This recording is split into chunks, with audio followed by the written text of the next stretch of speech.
wasay-wasay. Kuan ati pay ari wasay-wasay. Ay ba, mahaba pala siya no. Ari kuan dayagan. Dali na gamait na lang.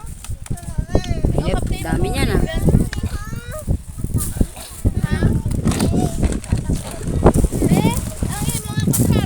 Basta kayo dyan. Oh, ano yan, pusit? 100 lahat yan, 100 pesos? Wow, mura na no? Anong gagawin nyo naman dyan? Anong laman ng loob na yun? Wasay-wasay. Wasay-wasay pa din? Ang dami pala, ang galing yung magawa ng apoy ah. Bilis. Dati na kayo pumupunta dito? Oo. Ah, kaya pala. Wow, dami mong bisita niya. Dami bisita. Aniwan mo na yung cake mo ni. Ah, ma. Walang daw na taong, hindi sobra mo. Kasi wa,